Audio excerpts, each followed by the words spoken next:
Requirements क्या हैं, visa ratio क्या है, पीआर पॉइंट ऑफ व्यू से कैसी है, क्यों लिथुआनिया चूज़ करना चाहिए, जो आपको डिपेंडेंट्स भी अलाउ कर रही है विदाउट एनी इंग्लिश टेस्ट आपको एडमिशन ऑफर कर। Welcome to Roots Consultants Faisalabad. My name is Usman Mujahid and I'm study abroad consultants. आज की वीडियो में हम बात करने वाले हैं ऐसी कंट्री की जो काफ़ी ज़्यादा डिमांडिंग कंट्री है, बिकॉज ये कंट्री जो है विदाउट एनी इंग्लिश टेस्ट आपको एडमिशन ऑफर कर रही है। ना सिर्फ ये बल्कि ये एक ऐसी कंट्री है जो आपको डिपेंडेंट्स भी अलाउ कर रही है, जो पाकिस्तान से काफ़ी ज़्यादा फैमिलीज जो है वो जाना चाह रही हैं, तो उनके लिए एक बड़ी अच्छी कंट्री है। वीडियो को लाजमी एंड तक देखिएगा। रिक्वायरमेंट्स क्या है, वीज़ा रेशो क्या है, पीआर पॉइंट ऑफ व्यू से कैसी है, क्यों लिथुआनिया चूज करना चाहिए। रिक्वायरमेंट्स आप लोगों को पता है हमारे पास 3 तरह की रिक्वायरमेंट्स होती हैं, मार्क्स रिक्वायरमेंट्स, और नंबर 2 हमारे पास इंग्लिश टेस्ट रिक्वायरमेंट्स, और नंबर 3 के हमारे पास गैप कितना एक्सेप्टेबल है और गैप यहाँ पर जस्टिफाइबल है भी या नहीं। तो सबसे पहले अगर हम बात करें मार्क्स की, तो यहाँ पर 60% मार्क्स रिक्वायर्ड है to get admission in Lithuanian universities for undergrads, और अगर हम बात करें मास्टर्स वालों के लिए तो 3 CGPA जो है वो रिक्वायर्ड है to get admission in Lithuanian universities में। दूसरी तरफ अगर हम इंग्लिश प्रोफिशिएंसी की बात करें तो बहुत सारी यूनिवर्सिटीज जो है वो आपको MOI पर एडमिशन जो है वो ऑफर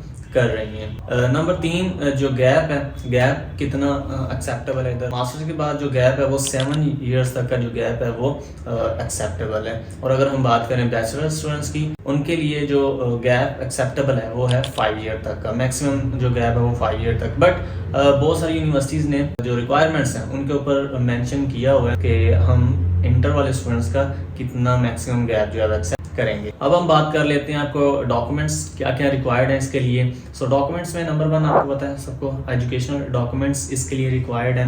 आपका पासपोर्ट चाहिए, आपकी CV चाहिए, आपको एक्सपीरियंस लेटर चाहिए, 2 रिकमेंडेशन लेटर चाहिए, CNIC चाहिए और लेटर ऑफ मोटिवेशन भी चाहिए यहाँ पर। Now coming to the point expense, कि एक्सपेंस कितना आने वाला है। तो ये वाहिद शेंजन कंट्री है जिसका एक्सपेंस काफ़ी लो है। ट्यूशन फीस से लेकर अगर हम ओवरऑल एक्सपेंस की बात करें तो 20-25 लाख के राउंड अबाउट आप यहाँ से मूव कर सकते हो एक शेंजन कंट्री के अंदर। और अगर आप डिपेंडेंट को साथ लेके जाना चाह रहे हो तो ऑलमोस्ट आपका जो एक्सपेंस है वो 30-35 लाख तक जा सकता है।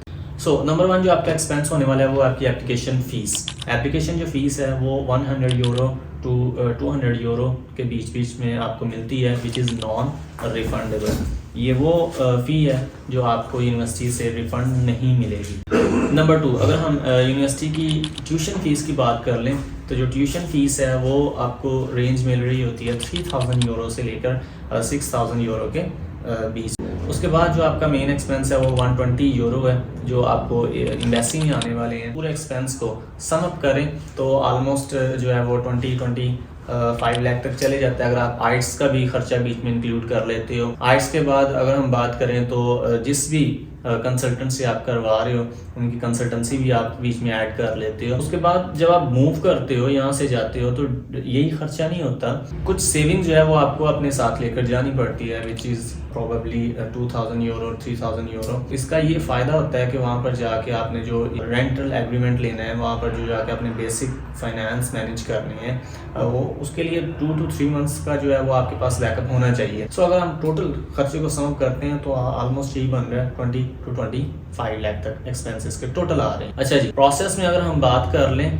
तो 2 टाइम्स अज़रबैजान या किसी अदर कंट्री में फ्लाई करना पड़ सकता है। 1 time for biometric, the second visit is for TRP। लेकिन मोस्टली बच्चे यही करते हैं कि TRP कार्ड जब लेने जाते हैं तो वहीं से अपनी फ़्लाइट जो है वो बुक कर लेते हैं लिथुआनिया के लिए। तो अगर हम ओवरऑल प्रोसेस की बात करें तो 3 to 4 मंथ्स का प्रोसेस है जिसमें आप एप्लीकेशन फ़ीस पे करने के बाद अपना ऑफ़र लेटर एक्सेप्ट करते हो। ऑफ़र लेटर के बाद अगर आप इंटरव्यू क्लियर करते हो उनका और यूनिवर्सिटी आपको एक्सेप्टेंस लेटर देती है। एक्सेप्टेंस लेटर के बाद आप अपनी फ़ीस पे करते हो। फ़ीस पे करने के बाद आप इमिग्रेंट्स के लिए अपना जो है वो प्रोसेस शुरू करवा लेते हो।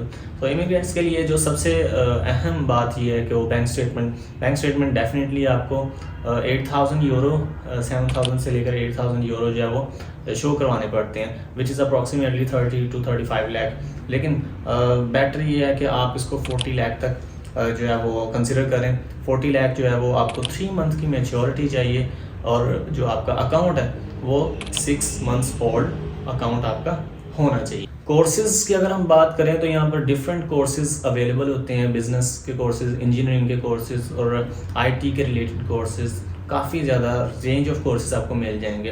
आईटी के हवाले से अगर आप लिथुआनिया को देखो तो ये आईटी इंडस्ट्री की काफ़ी ज़्यादा ग्रो कर गई, और आईटी में बहुत हाई इनकम जॉब्स जो हैं वो अवेलेबल भी हैं। अमूमन जो बिज़नेस के कोर्सेज़ होते हैं उनकी ड्यूरेशन 1 ईयर तक होती है, और जो आप इंजीनियरिंग या अदर फैकल्टी में जा रहे हो तो उनकी जो ड्यूरेशन है वो 2 ईयर तक होती है। वीज़ा रेशो इनकी ऑलमोस्ट 90% है, बिकॉज आप प्रोसेस जो है वो अपना पाकिस्तान से नहीं करवा रहे होते, आप अदर कंट्री से करवा रहे होते हो। सो दैट्स वाई आपकी जो वीज़ा रेशो है वो 90% तक बढ़ जाती है। The most important topic is के पीआर के हवाले से जो रूट है वो कैसा है।